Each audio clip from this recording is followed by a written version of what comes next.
Hey everyone, my name is Alan George and I live in Oklahoma.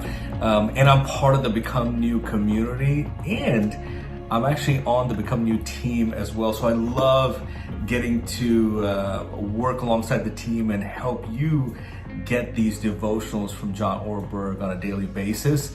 When I think about one of my favorite videos or devotionals that he did, it was while he was talking through the book Screwtape Letters by C.S. Lewis.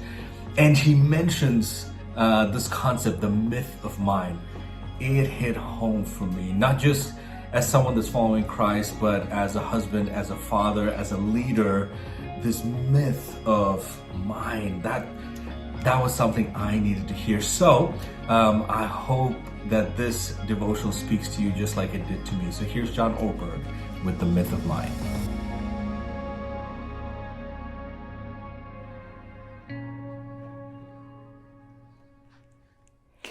Hey, this is John Ortberg, and I want to start by giving you kind of a bonus word for your day, maybe even for your prayer. I was talking to my friend Kevin today. He was telling me, a bunch of other people have mentioned this, there's a series you can access called The Chosen, I think, and it's about the life of Jesus. It's supposed to be very creative, very imaginative. I've not seen it yet, but I'm eager to. But Kevin was telling me the guy who plays Jesus in it reminds him of Al Pacino, and he keeps waiting for him to say, hoo-ha! Like to get to the end of some brilliant teaching or some intervention or confrontation or, restore less respect to life and go, hoo-ha! And I was just thinking about how Dallas Willard used to say at the end of the Lord's Prayer, amen is a very vibrant expression of faith. May it be so. And you could actually try substituting the word whoopee if you wanted to. And so we were thinking about how good it could be to end prayer with hoo-ha. And anyway, that's just bonus teaching. That's just for whatever it's worth. Now today I want to talk to you about a single word, mine, and the power that word has. How often do you use the word mine? How often do you want to use it? What are some alternatives to it? And this is a passage from Screwtape Letters by C.S. Lewis, from an older tempter demon to his nephew, and it's so rich, I'll read a fair chunk of it. Here's where Lewis starts. Men are not angered, people are not angered by mere misfortune, but by misfortune conceived as injury. And the sense of injury depends on the feeling that a legitimate claim has been denied. The more claims on life, therefore, that your patient can be induced to make, the more often he will feel injured and as a result ill-tempered. Now that's worth just living for. The more entitled that you living with, the more entitled I feel, the more claims I make on life, the more often I will feel put upon and have a mindset that will be self-preoccupied, selfish, and negative. Now, you'll have noticed nothing throws him into a passage so easily as to find a chunk of time which he reckoned on having at his own disposal unexpectedly taken from him. It's the unexpected visitor when he looked forward to a quiet evening, or the friend's talkative spouse turning up when he was looking forward to a conversation with a friend that throw him out of gear. Now, he is not yet so uncharitable or slothful that these small demands on his courtesy are in themselves too much for it. They anger him because he regards his time as his own and feels that it's being stolen. You must therefore zealously guard in his mind the curious assumption, my time is my own. Let him have the feeling that he starts each day as the lawful possessor of 24 hours. Gosh, let him feel as a grievous tax that portion of this property which he has to make over to his employers, and as a generous donation that further portion which he allows to religious duties, to prayer, to reading the scripture, to serving and so. But he must never be permitted to doubt it is that the total from which these deductions have been made was, in some mysterious sense, his own personal birthright. You have here a delicate task. Screwtape goes on. The assumption which you want him to go on making is so absurd that if once it is questioned, even we cannot find a shred of argument in its defense. The man can neither make nor retain one moment of time. It all comes to him by pure gift. He might as well regard the sun and moon as his slaves. He is also in theory committed to a total service of the enemy. And if the enemy appeared to him in bodily form and demanded that total service for even one day, he would not refuse. He would be greatly relieved if that one day involved nothing harder than listening to the conversation of a foolish woman. He would be relieved almost to the pitch of disappointment if for 1/2 hour in that day the enemy said, "Now you may go and amuse yourself."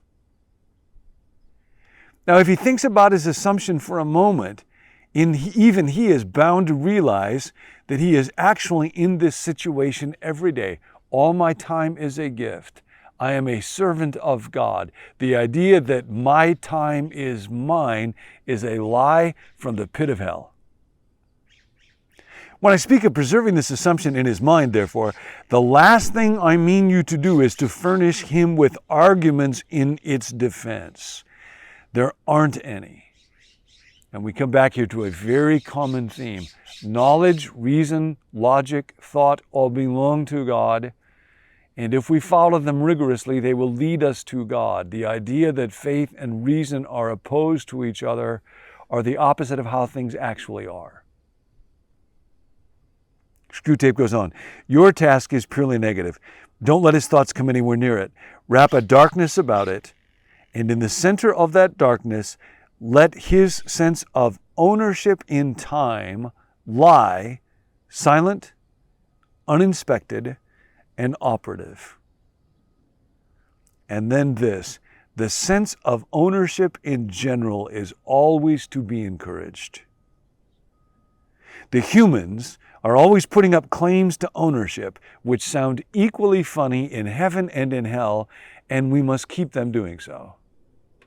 Much of the modern resistance to chastity comes from humans' belief that they own their bodies.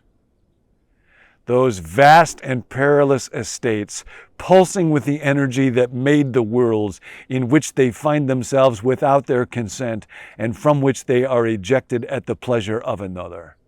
What a magnificent definition of a body. You are living in a vast and perilous estate, pulsing with the energy that made the worlds, in which you will find yourself without consent, and from which you will be ejected at the pleasure of another. It is not my body, is not my body. It is as if a royal child, whom his father had placed for love's sake in titled command of some great province, under the real rule of wise counselors, should come to fancy he really owns the cities, the forests, and the corn in the same way as he owns the bricks on the nursery floor. Now again, we're talking about the word mine. Screwtape says, we produce this sense of ownership not only by pride, but by confusion. We teach them not to notice the different senses of the possessive pronoun, the finely graded differences that run from my boots, through my dog, my servant, my wife, my master, my country, to my God. They can be taught to reduce all these senses to that of my boots, the my of ownership. Even in the nursery, a child can be taught to mean by my teddy bear, not that old imagined recipient of affection to whom it stands in a special relation. For that is what the enemy, God, will teach them if we're not careful. But the bear I can pull to pieces if I like. At the end of the scale, at the other end of the scale, we have taught men to say, my God, in a sense not really very different from my boots. Meaning, the God on whom I have a claim for my distinguished services. And then this in closing. And all the time the joke is that the word mine, in its fully possessive sense, cannot be uttered by a human being about anything. In the long run, either our father, Satan, evil, or the enemy, God, love, will say mine of each thing that exists, and especially of each human. They will find out in the end, never fear, to whom their time, their souls, and their bodies really belong. Certainly not to them, whatever happens. So today, reflect on that word mine and how deeply illusory it is in our minds and our lives. Today, walk through life with the notion that whatever I have is a gift, and then be a giver of gifts rather than a claimer of what is mine. I think of one friend that I've already talked to this morning who has decided to buy something that he's been looking forward to, and so he decided to make a gift of equal value that will benefit children in Haiti with all that's going on there. I think of a friend who is welcoming an aging parent that is facing death into their home and seeking to have a spirit of generosity. I think of a friend that I talked to yesterday who has a child that's going through a phase that's kind of difficult and is coming to figure out, how do I give that child space and not regard that child as my child? Think about a friend who was so thoughtful in wanting to help us in a certain way when we were together a couple of weeks ago. I think of another friend who just texted yesterday, and there's an experience that he thinks that a couple of members of my family might really enjoy, and so he finds great joy extending the possibility of that experience to us, to go through life instead of saying mine, saying thank you, thank you, thank you, here, here, here. That's the way to live. Let's go for that today. Hoo-ha!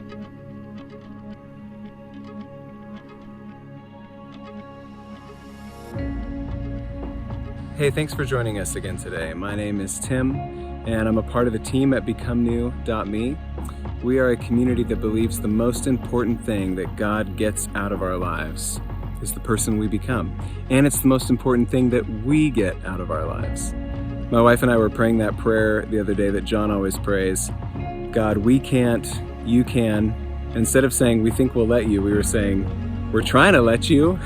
And maybe that's you too, as you're on this journey with us. Hey, if you want prayer, we would love to pray for you. And you can text in a prayer request at the number 855-888-0444. And we would love to connect with you there. You can also email us at becomenew.me@gmail.com. Thanks for joining us. We've got some more stuff ahead that we're excited for you to experience. So we'll see you then. And until then, have a great day.